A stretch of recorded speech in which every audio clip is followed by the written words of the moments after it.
Oh my god, intruder alert. I'm not even gonna act like I wasn't expecting to see a camera here, because you can also see that I have the lapel mic very clearly fastened to show that this was intentional and not me thinking that you were breaking into my house. Though, I don't want to encourage anybody to think they can break into my house. Just that you see me do this and then think, oh, well, then he must be fine with intruders. He'll just think they're cameras. I can tell the difference between an intruder and a camera. As a matter of fact, I'm so in control of this situation and have so much intention inside of this situation that there's more than one camera. That's right. There's a second camera. Oh my God, can you believe that things look like that? It's insane, right? Like, how could anything really look this way? God, imagine if this was how you saw the world. That's terrifying. Although, it's not necessarily that different from how I see the world. You see, this here is my second camera, or I guess this here is my second camera, the one that is this one. Yeah, you can see it very clearly right here through the other camera, which was my original camera. And in case you're doubtful that this is even true, well, catch a look of this. Yeah, it's that. That's it. This here, or that there, was the camera that I started with. The very first camera that I shot any type of project that I considered my own. This is the original Blackmagic. I got a second Blackmagic camera because, for one, things have been going okay. And I figured that I deserve to be able to shoot more complicated things potentially, and maybe even save myself some time. So I made the investment. I got a second camera. Both of these cameras are shooting with new lenses. On this Blackmagic camera specifically, the main cam, that is a new wide angle I got. I think it's a 12 millimeter.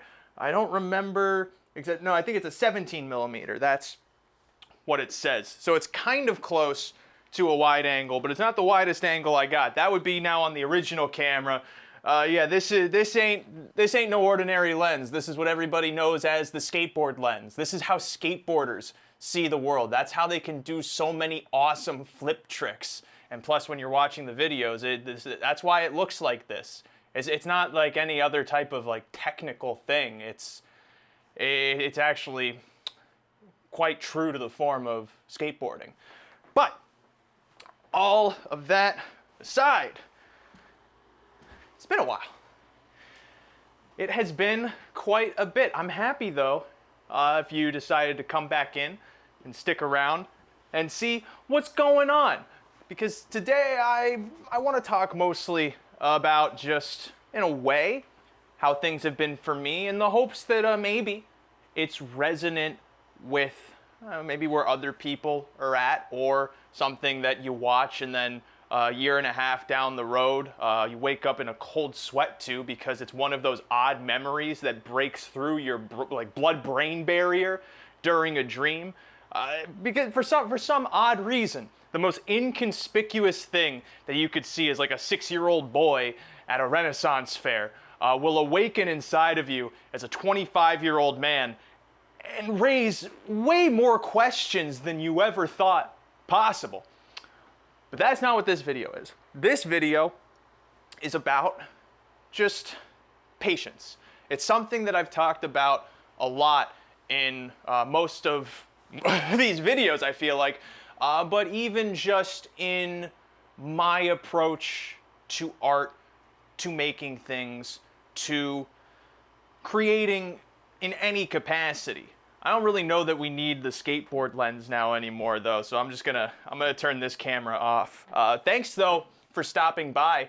I'm glad that this is working, and that the firmware update I did on this camera is not breaking in any way, and that the lens works too. It's a pretty cool lens. But it's time for you to go to sleep. Where did I put?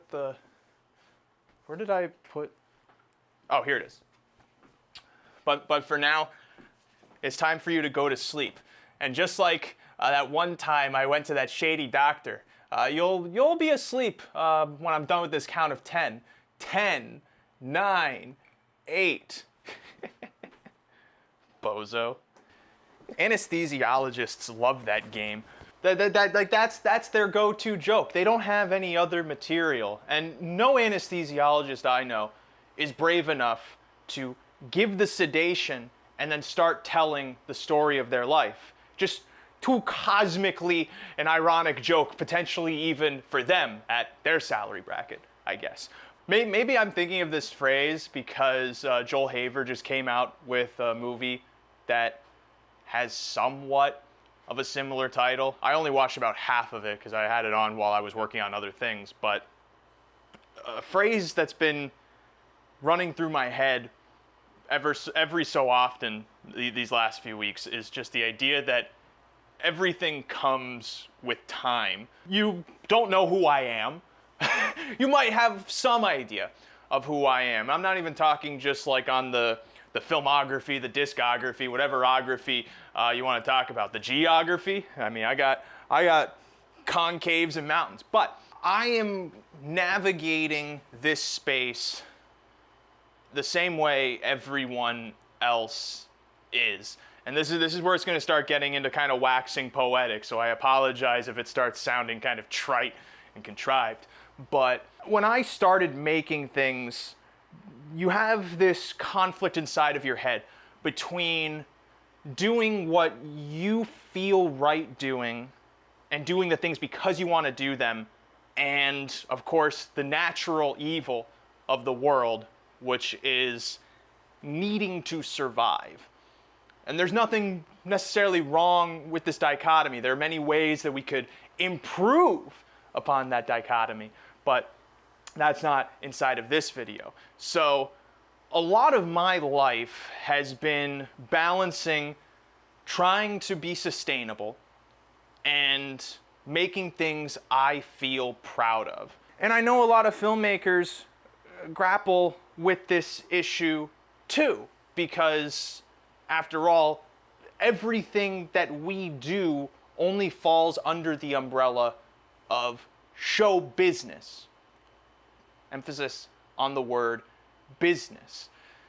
And so you get put into this weird corner of having to figure out how you can be proud of the things that you're making and to have the things you're making be sustainable. And sustainable can be under one of two terms. It can be in a material way of I can pay my rent, I can pay my bills, and I can keep doing this stuff in perpetuity or just for as long as I'm feeling like doing it. And there's also an emotional sustainability where if you're trying to create these incredibly vulnerable packages in like a short film or a song or whatever, there's only so many times you can take a stab to the heart before you eventually get drained or start having questions about why you are using your own suffering or suffering for your stuff in the name of other people's entertainment. It becomes this conundrum that I know even I don't have fully settled because it's part of just the continual struggle of being an artist, trying to make things. Of late, now that I'm 25 years old, I've been thinking about a lot of things in different ways, thanks to my brain finally catching up and finishing its job of developing. I always had this pressure in the back of my head, not a literal one.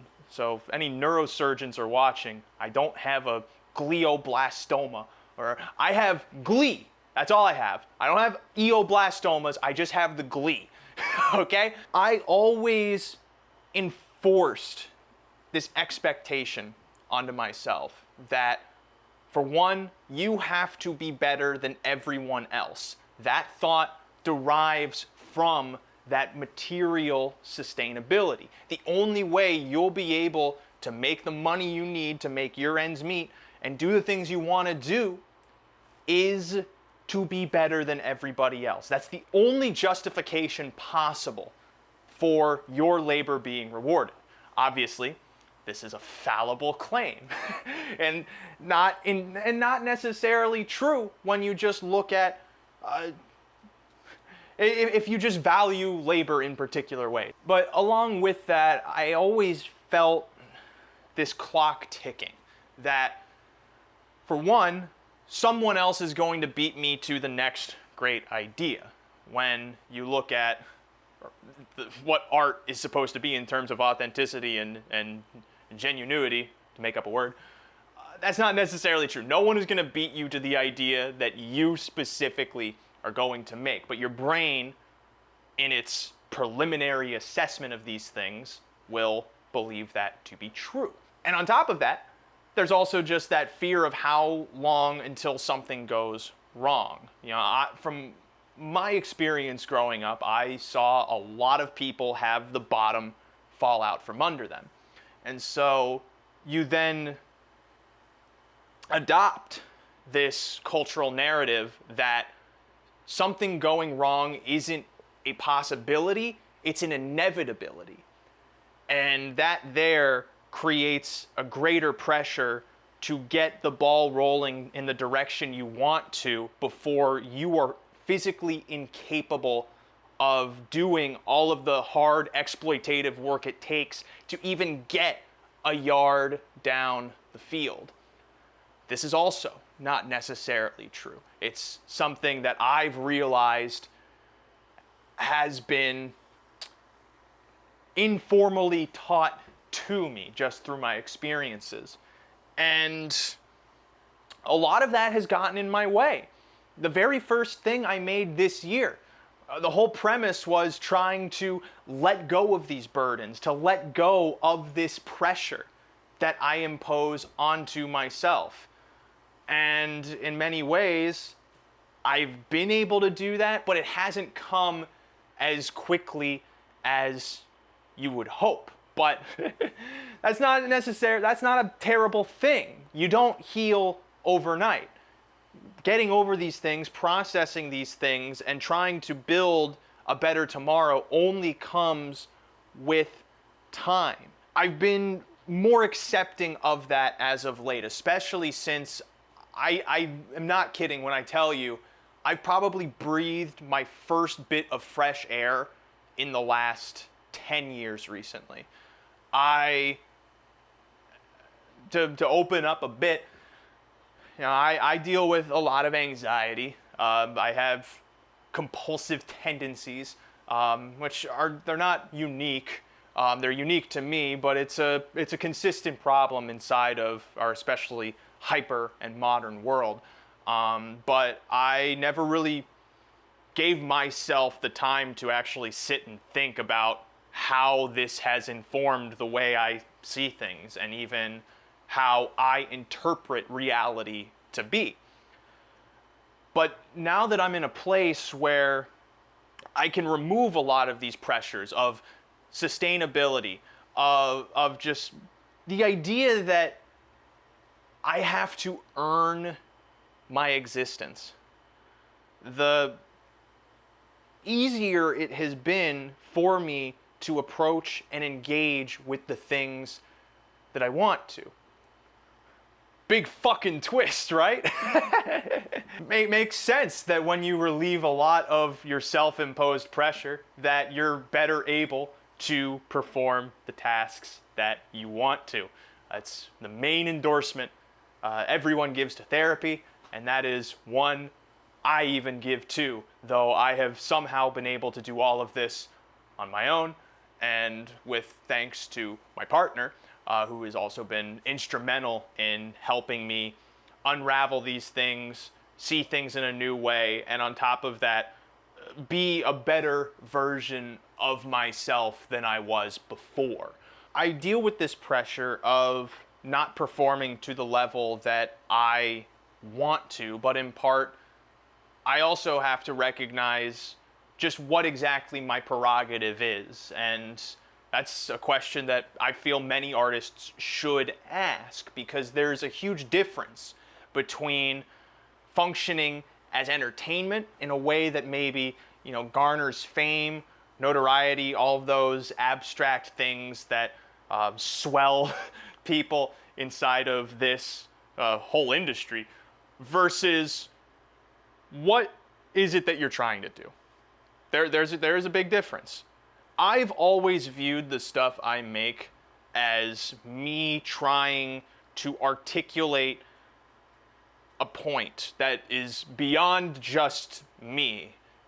And I'm able to do it because it's been inspired by, other things I may have read, I may have heard, and it's my attempt to process through my own vessel something that might be, beyond me. Greater than me is the phrase that most people use. And so back to the point of cutting yourself.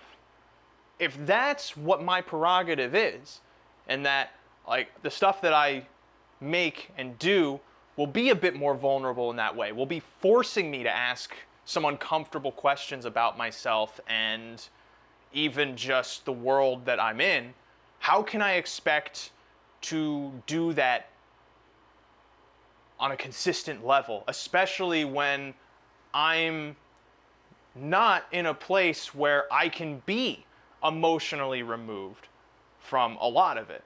It's like if you have a job where you're just editing spreadsheets, you're not going to be that emotionally entangled in the labor of that work. So you can somewhat do it repetitively, but that comes at the stake of boredom at a certain point, because you're not fully engaged with it. But there are really only so many.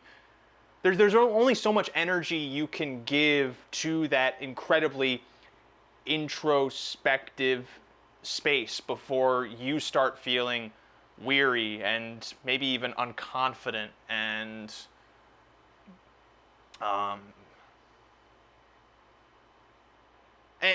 just uncertain about what it is that you're even trying to do. And that's especially why I keep remembering that everything comes with time.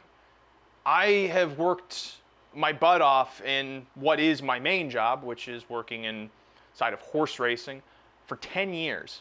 It took me 10 years to get to a point where all of that work has given me the gift of being able to take a step back and breathe and start bettering myself in ways that I wouldn't be able to do if I had to be one of these two job, or one of these people working two jobs just to make ends meet, and where all of your efforts are entrenched in survival. You can't live if all you're doing is trying to survive. And I want to recognize that I'm incredibly blessed to be in the position that I am. And I'm not saying all of this as bragging or anything like that, but I feel like, especially inside of this creative space, we need to recognize where we have our luxuries, because there are people who are able to do incredible things under tenuous circumstances, and honestly, those are the people that truly impress me. And if you happen to be one of those people and you got work that you're making and you want to share, please comment down below, because I want to, you are the type of people who should be getting promoted, because I don't know how you're able to do that type of work and balance also just, trying not to die. But for me, and for how much of my life has improved within just the last year, 2 years, I couldn't have rushed this. There is nothing inside of the mechanisms that were halting me and standing as obstacles that I could have somehow leaped over sooner. And in accepting that, I've also been able to accept that I I don't have to rush. I'm a hard worker to begin with. It's real hard to try and pull me away from something that I'm deeply impassioned in and giving my all to. When I made the New Year's resolution video, I did that on the tail of having like a week and a half of bronchitis, getting more bronchitis during the filming, and working probably like 14 hours every day for a week straight just to make that thing done and some semblance of what I envisioned it to be. And that type of sprinting you can do every now and again, and if you have the right winds hitting your sail, makes it much easier to glide through. And there are other times where, you know, if you're not in the proper headspace or you don't feel that same passion, you're not going to be able to force yourself to make that thing that you're proud of. You'll only be proud of it if you can give it the time to grow and develop and, you know, become whatever it is going to be. I look at making a film or any type of creative project the same way as I feel you build a family, especially at the age I'm at now, where many of my friends have grown up. You know, they're starting to have kids, they're married, and they might have hit points in their careers where the next logical step is that big investment, having a child, trying to make it into something that can be better than you. And that's not something that you do overnight. That's a lifetime investment. You could say it's a 20-year investment, possibly, but you are putting all of your soul into trying to make this child the best thing they can be. And I look at the art I make in the same way. And so I shouldn't be upset that I might not have as robust an input as someone who just records sketches inside of their bedroom for YouTube shorts, and it's just, you know, reverse shot of someone in a different shirt or whatever, all of the lo-fi type of stuff. And it's not in judgment of that type of content. I do enjoy that type of content, but I also can recognize that for the type of stuff I want to make, that's not what I want to make. And that's okay. I can work inside of the space that I want to, and I can take as much time as I need to do all of that and still make stuff that I'm proud of, and in turn, hopefully other people can have a connection to because I gave it the time it needed. I tried to put everything I am and more into this thing. And by doing that, people will connect with it. It's a point that I've hammered many times in a bunch of other videos. And again, it's with no insult to more lo-fi type of comedy, filmmaking, whatever. There are so many different ways to do this type of stuff. And the most important element of the artist's journey, in my mind, is everything I'm talking about here. And it's, what is your journey? What is it that you are trying to do? And the only way that you can figure out what it is you're trying to do is by giving yourself the time to think about it. And on top of that, failing in some ways, trying different things, feeling uncomfortable with some things you might be doing, and figuring out then how to correct it and make it something that feels truly like you and what it is you want to do. And all of that only comes with time. And that's okay. And I'm very happy, for one, to be in a position I'm in now. And I'm hoping that in turn, you do see more content coming from me, more interesting projects. I have loads that are in the early stages, but you know, as a one-man ship, cinematographer, editor, production person, having to, you know, try and get locations to make things a bit more different on no budget, it takes time. That also takes time. And is a constant reminder that honestly, whenever someone is able to put themselves into anything, and that soul becomes something tangible, like a song, like a movie, anything like that, it really is a miracle in a lot of ways because of just how many things have to come together in order for this thing you're making to get across the finish line. And I'm always appreciative of that. I'm even more grateful now than I ever have been. And I hope that through all of this and in my journey I've been going on, for one, maybe it helps other people figure out things for themselves. Maybe it sparks something that even in what I'm saying is not there, but is a connection that you personally make. Most of all, though, I just hope that it means that I can make more thoughtful things, more interesting things, and just make better things. And so I think it's a really good thing. Patience always pays off, especially with hard work. Not to be a pull up your bootstrap kind of guy, because I'm not necessarily that, but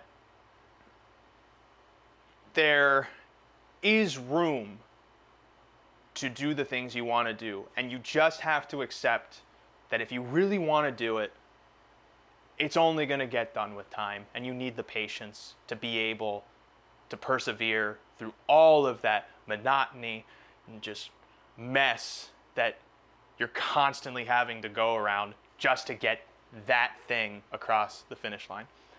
Either way, I'm happy you intruded on my house. This was a great discussion, I feel like. I definitely, I feel good. I'm taking great big breaths, something I have not done in a really long time. And I'm just, I'm very happy. And I hope that you are able to have happiness in some capacity, especially with just how hard everything is at this current moment. But I hope that this little ramble was helpful. It's interesting. If it wasn't, I don't know. I got 2 cameras now though, so that's pretty cool. Anyway, I mean, you can stick around here if you want, though. I'm gonna be doing some work inside of my office here in a little bit, so like that might be awkward, but you know what?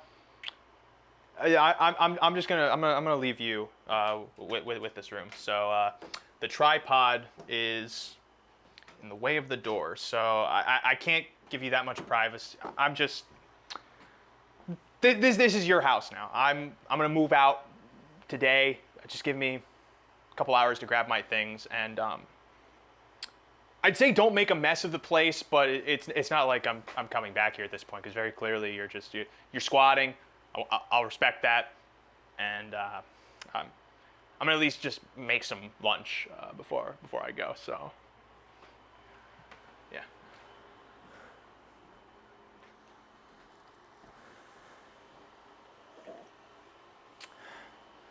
Can't believe they stole my house.